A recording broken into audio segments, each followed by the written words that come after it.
பேதுருவை கர்த்தர் சிறையிலிருந்து வெளியே கொண்டு வந்து அப்ப சொல்லப்பட்ட வார்த்தை, யூதருடைய எண்ணங்களுக்கு தப்பு வைத்தார். அப்ப அவங்க பிளான், அவங்க நினைவுக்கு கூட தப்பு வைக்கப்படுகிறார்கள்.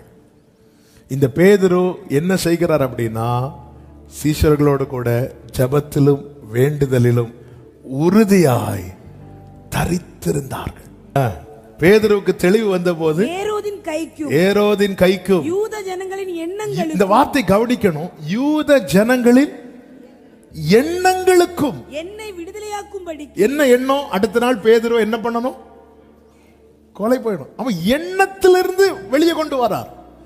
எண்ணத்திலிருந்து, அதாவது சத்ருவின் எண்ணத்துக்குள்ள நம்ம இருக்கிறோம்.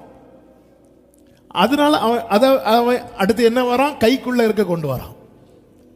முதல்ல சத்ரு நம்ம எங்க படிப்பான் தெரியுமா? அவன் நினைவுல இவனை டார்கெட் பண்ணுவோம், இவனை டார்கெட் பண்ணு, தானியலை டார்கெட் பண்ணு. இவங்க எண்ணத்துல பிடிக்கவே முடியல தானியல.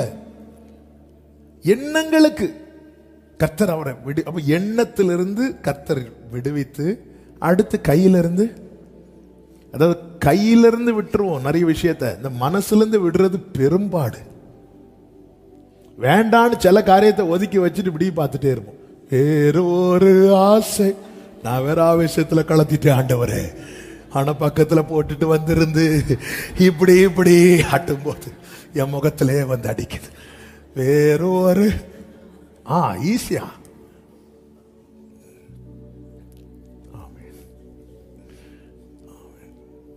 இந்த எண்ணத்திலிருந்து வெளியே வர்றதெல்லாம் அதான் ரியல் டெலிவரன்ஸ். கையிலிருந்து ஓங்கி பறிச்சிடலாம். சில சின்ன பிள்ளைங்க கையிலிருந்து சில காரியத்தை நம்ம ஓங்கி பறிக்கும் போது கையிலேருந்து வந்துடும். ஆனால் பிள்ளைங்க மனசுலேருந்து வராது. ஓன்னு என்ன பண்ணும்? அழ ஆரம்பிக்கும். ஓன்னு அழ ஆரம்பிக்கும். ஆமே. இங்கே 12வது அதிகாரத்தில் பேதுரு எண்ணங்களுக்குள்ளும் கைக்குள்ளும் அகப்பட்டிருக்கும் போது சில ஸ்திரீகள் போய் உட்கார்ந்திருந்து ஜெபம் பண்ண ஆரம்பிச்சாங்க. ஆமே. இந்த வார்த்தையை ஒரு நாள் ஆயத்த ஜெபத்தில், யூத் வெஸ்ட் ஆயத்த ஜெபத்தில் சொல்லி ஆண்டவர் ஜெபிக்க வைத்தார். அப்பொழுது சொன்ன வார்த்தை இதுதான்: தேவ பிள்ளைகளை பெற்றோரே, சத்துருவின் எண்ணங்களுக்குள்ள கூட நம்ம பிள்ளைங்க இருக்கக்கூடாது. ஆமே. சத்துருவின் அவனால பிளானே போட முடியாது. பிளானே அவனால போட முடியலன்னு சொல்லணும். இயேசுவை குறித்து சொல்லப்பட்டிருக்கிறது, ஜனங்கள் எல்லாரும் அவரை அண்டி கொண்டிருந்தபடியால். அந்த வசனத்தை கண்டுபிடிங்க மத்தேயுல. ஆமே, ரைட் சைடுல இருக்கும். ஜனங்கள் எல்லாரும் அவரை அண்டி கொண்டிருந்தபடியால் அவரை இன்ன விதமாய் கண்டுபிடிக்கலாம் என்று அவங்களுக்கு முகாந்திரமே கிடைக்கலையா. ஆமே. ஜனங்கள் எல்லாரும் அண்டி கொண்டிருந்ததுனால அவரை எப்படி பிடிக்கலாம், எப்படி அகப்படுத்தலாம்னு முகாந்திரம் அவர்களுக்கு கிடைக்கவே இல்லையா. கர்த்தருக்கு மாத்திரம் மகிமை உண்டாவதாக. சரி, நீங்க மெதுவாக கண்டுபிடிங்க வீட்டில் போய். இனி கவனிங்க. அப்போ தேவ பிள்ளைக்கு வருகிற, ஜெபிக்கிறவனுக்கு வருகிற சோதனையே ஜெபிக்க விடாமல் இருக்க பண்ணுவது. எவ்விரு பாருங்க, இயேசுவின் பாதத்தில் விழுந்து, இயேசுவின் காலில் விழுந்து கெஞ்சுறான், கண்ணீர் வடிக்கிறான், அழுறான், எங்க வீட்டுக்கு வாங்க. நேர வீட்டுக்கிட்ட வரும்போது வீட்டில இருந்து ஒரு டீம் புறப்பட்டு வந்து சொல்றாங்க, உன் மகள் மரித்து போய்விட்டாள். அடுத்த வார்த்தை, போதகரை வருத்தப்படுத்தாத. அதன் அர்த்தம் என்ன? இனி அவர்கிட்ட கேட்காத. ஜெபிக்கிறவனுக்கு வருகிற சோதனையை ஜெபிக்க விடாமல் இருக்க பண்ணுவது. இனி கேட்காத, இனி இதுக்காக ஜெபம் பண்ணாத, இனி நீ ஆண்டவர்கிட்ட கேட்காத. போதகரை ஏன் வருத்தப்படுத்துற? எலியா பாருங்க, கர்த்தருடைய சமூகத்தில் இருந்து கர்த்தருக்கு எலியாவின் ஜெபத்தை குறித்து பைபிள் எப்படி சொல்லுதுன்னா, கருத்தாய் ஜெபிக்கிறவன், கருத்தாய் ஜெபிக்கிறவன், ஊக்கமாய் ஜெபிப்பான். அவன் வார்த்தை பயன்படுத்துற ஒவ்வொரு வார்த்தையிலும் அவ்வளவு ஆழம் இருக்கும். அப்படிப்பட்ட எலியாவை ஜெபிக்க விடாம இருக்க பண்ணும்படிக்கு ஏசபேல் சொல்ற, நாளைக்கு நேரத்துக்கு அவன் கதையை முடிச்சிருவேன். எல்லாம் அவனுடைய அடையாளமே கர்த்தருக்கு முன்பாய் நிற்கிறவன் நேர சூரிய செடி கீழே போய் சுருண்டு படுத்துட்டான். முடிஞ்சு. ஆண்டவர் அவனை படுக்க விடல, அவனை தட்டி எழுப்புறாரு. உனக்கு இங்க என்ன வேலை? உனக்கு இங்க என்ன? அடையாளமே என்னப்பா? கர்த்தருக்கு முன்பாய் நிற்கிறவன். வா. நேர போன ஒரு குகைக்கு உள்ள போய் திருப்பியும் வெளியே கூட்டிட்டு வர்றார். உனக்கு என்ன வேலை, வந்து நெல்லு, இதான அடையாளம். என் பிரேயர்ல சத்துரு கை வச்சு என் பிரேயர் லைஃப் ஸ்பாயில் ஆகுதுன்னா அவன் கை ஓங்குதுன்னு அர்த்தம். விடக்கூடாது. ஆமே. இன்னொரு விஷயம் சொல்லட்டுமா? உங்களால ஜெபிக்க முடியலன்னா உங்க ஜெபத்தை பார்த்து சத்துரு பயப்படுற.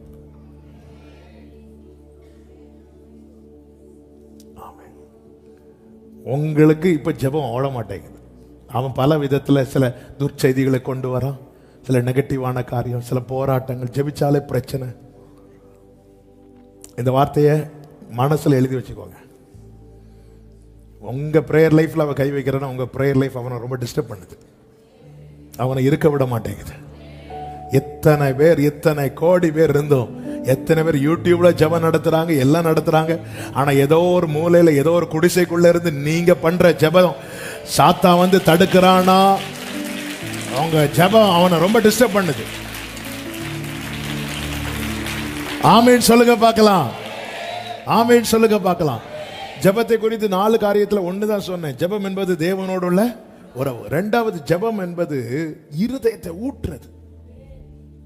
வெறும் அதான் அஞ்ஞானிகளை போல வார்த்தைகள், நம்ம எல்லாம் இந்த வாயின் வார்த்தைகளையோ வச்சு முடிச்சிடறோம். இல்ல, என் இருதயம் ஓப்பன் ஆகிறது வரைக்கும், இந்த மனம் திறந்து என்னால பேச முடியலைன்னா என் ஜெபம் இன்னும் ஆரம்பிக்கவே இல்லைன்னு அர்த்தம். பர்சனல் பிரேயர்ல மனம் திறந்து நான் இன்னும் ஆண்டவர்கிட்ட பேசலைன்னா நான் இன்னும் ஜெபத்தை, நீங்க 3 மணிக்கூர் இருக்க உங்க மனசு இன்னும் ஓப்பன் ஆகல, இப்படி இறுகிதான் இருக்குன்னு நீங்க இன்னும் பிரேயரை ஸ்டார்ட் பண்ணல. நீங்க இன்னும் பிரேயரை ஸ்டார்ட் பண்ணல. டைம் போயிருக்கும், 3 மணிக்கூர் ஆயிருக்கும். என் மனம் திறந்து நான் பேசுறேன். மனம் திறந்து 10 நிமிஷம் பேசிட்டேன்னா அந்த 10 நிமிஷம் அர்த்தமுள்ள ஜெபம், இருதயத்தை ஊற்றுறது. அன்னாள் சொல்றேன், நான் ஆண்டவர் சமூகத்தில் இருதயத்தை அப்படியே ஊற்றிட்டேன். நொறுங்குண்ட இருதயம் உள்ளவர்களுக்கு கர்த்தர் பக்கத்தில் வந்துடுவார். இருதயத்தை ஆண்டவர் சமூகத்தில் ஊற்றுங்க. அதனாலதான் அடிக்கடி சபைக்கு சொல்லுவேன், உங்களை வீட்டில இருந்து ஃப்ரீயா ஜெபம் பண்ண முடியலையா, சர்ச்சில் வந்து, சர்ச் டோர் ஓப்பன்ல தான் இருக்கும், வந்துருந்து எங்கேயும் சரி, இதை தூரத்துலேருந்து பார்க்குறவங்க உண்டு. ஒருவேளை உங்களுக்கு வீட்டில் இருந்து ஒழுங்கா மனம் திறந்து ஜெபம் பண்ண முடியலன்னு உங்கள் வீட்டு பக்கத்தில் நல்ல சபைகள் இருக்கும் அல்லவா, போய் உக்காந்துருந்து ஜெபம் பண்ணுங்க. நல்ல ஆவிக்குரிய சபைகள். ஆமே, போய் உக்காந்துருந்து ஜெபம் பண்ணுங்க. அங்கே பிரேயர் நடக்காத டைம்லாம் போய் உக்காந்துருந்து நல்லா ஜெபம் பண்ணுங்க. ஆண்டவர் சமூகத்தில் உங்கள் இருதயத்தை, மனசுல பாரத்தை வச்சுட்டு ஒரு தேவ பிள்ளை இருக்கிறதே ஆண்டவர் விரும்பவே மாட்டார். அதனாலதான் நீ கவலைப்படாத, பயப்படாத. பைபிள் அடிக்கடி வருகிற வார்த்தைகள் ஒண்ணுதான், பயப்படாத, கலங்காத, பயப்படாத. ஏன்னா ஒருத்தர் வந்து அப்போ ஒரு தேவ பிள்ளை பயப்படுறத பார்த்து ஆண்டவருக்கு பிடிக்கல. கலங்கிறத, நம்ம கலங்கிறத அவர் ரசிக்கிறார்னா அவர் ஏன் கலங்காதேன்னு சொல்லணும், ஏன் திகையாதேன்னு சொல்லணும்? திடமனதாரு, நீ பலன் கொண்டு, அப்ப நான் பலன் கொண்டு திடமன, இது அவர் விரும்புறார்ல.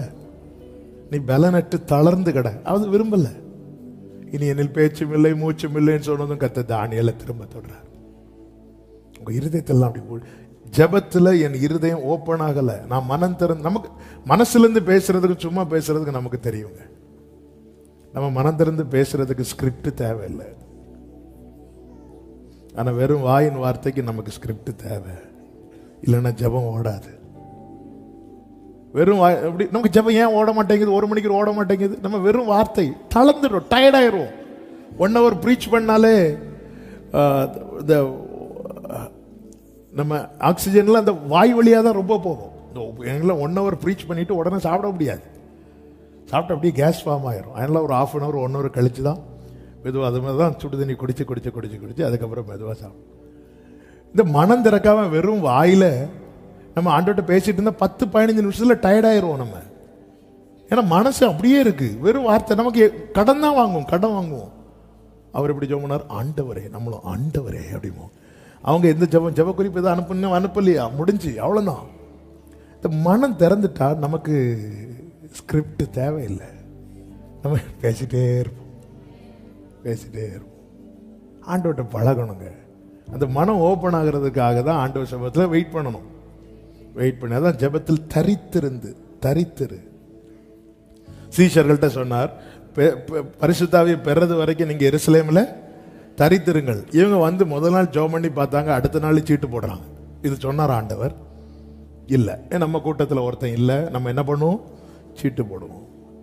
இவங்களுக்கு இருக்க முடியல, ஆனாலும் வெளியே போகவும் முடியல. அப்போ 2 நாள் ஆச்சு, 3 நாள் ஆச்சு, 4 நாள் ஆச்சு, 5 நாள் ஆச்சு. எப்படி அந்த கூட்டத்தில் நம்ம அண்ணன் தோமா இருப்பார். அவருக்கு இந்த கொஞ்சம் டிலே ஆனாலே விறுவிறுன்னு ஒரு மெதுவாக பேதரு காதில், என்னது, எத்தனை பேர் உங்கள் முகத்தையும் நானும் பார்க்க, என் முகத்தை நீங்களும் பார்க்க. பேதரு சொல்லிப்பா, கொஞ்சம் இருப்பா, அவர் சொல்லிட்டாரு, இப்போ வெளியே போனாலும் நம்ம கதை முடிஞ்சு, நீ சாட்சியா இருக்கிறன்னா ஹோலி ஸ்பிரிட் வரணும்ட்டார். 5 நாள் ஆச்சு, 6 நாள் ஆச்சு, 7, 8, 9, 10வது நாள் வரும்போது ஒரு வார்த்தை இருக்கும் பைபிள்ல, அவர்கள் ஒருமனப்பட்டு கூடினார்கள். அப்போஸ்தலர் 1 இருக்கும், அவர்கள் கூடி வந்து ஒருமனப்பட்டார்கள் அப்படின்னு இருக்கும். 2:1 ஒருமனப்பட்டு கூடினார்கள். அப்போ ஒரு பிரேயர் ஒரு மனுஷனை ஒன்றையே சிந்திக்க வைக்குது, ஒன்றையே கேட்க வைக்குது. ஆரம்பத்தில் அவங்க சீட்டு போடுறாங்க, அது பண்றாங்க, இது பண்றாங்க. இப்போ எல்லாமே மாற்றி ஒரே காரியம், ஒன்றே. இந்த நிலைமையை கொண்டு வந்த போது அவங்க கூடி ஜெபிக்க ஆரம்பித்ததும் ஹோலி ஸ்பிரிட் வந்து இறங்கிட்டார். ஜெபம் வந்து நம்ம இருதயம் வந்து கனெக்ட் ஆகணும், மனம் திறந்து பேசணும். ஒருத்தங்க கிட்ட மனம் திறந்து பேசி பாருங்க, டைம் போறதே தெரியாது. நமக்கு ஜெபம் வந்து டைம் போகவே மாட்டேங்குன்னா நம்ம வெறும் வாய் தான் பேசிட்டு இருக்கு, நம்ம இருதயம் வந்து அடைபட்டிருக்கிறது. ஜெபம் என்பது எதிர்பார்த்திருப்பது, எதிர்பார்த்திருக்கிறது. நான் ஜெபம் பண்றேனால என்ன அர்த்தம்? நான் உங்கள்கிட்ட தான் போய் எதிர்பார்த்திருக்கிறேன். ஆமென். நான் ஜெபம் பண்ணலைன்னா என்ன அர்த்தம்? நான் ஜெபம் பண்றேன்னா ஆண்டவரே நான் உங்ககிட்ட எதிர்பார்க்கிறேன்னு அர்த்தம். நான் ஜெபம் பண்ணலைன்னா உங்ககிட்ட தான் எதிர்பார்க்கல. நல்லா புரிஞ்சுக்கோங்க, நன்மையான எந்த ஈவும் பரத்திலிருந்து உண்டாகி, நம்ம கிட்ட எல்லாம் வாங்குறதுக்கான காசு இருந்தாலும் நன்மையான எந்த ஈவும் பரத்திலிருந்து உண்டாகி சோதிகளின் பிதாவின் இடத்திலிருந்து இறங்கி வருகிறது. அப்போ ஒரு தேவ பிள்ளை எல்லாத்துக்கும் என்ன பண்ணணும்? ஜெபம் பண்ணணும். ஒரு சின்ன கர்ச்சீஃப் வாங்க போறோம், காசு இருக்கு, ஆண்டவரே உமக்கு சித்தமா நான் போறேன். இது வந்து கேட்கறதுக்கு விளையாட்டுத்தனமா இருக்கும். ஆனா நான் எல்லாத்துக்குமே அவரை எதிர்பார்த்து இருக்கிறேன் என்பதை என் பிரேயர் காண்பிக்கிறது, என் பிரேயர் லைஃப் காண்பிக்கிறது.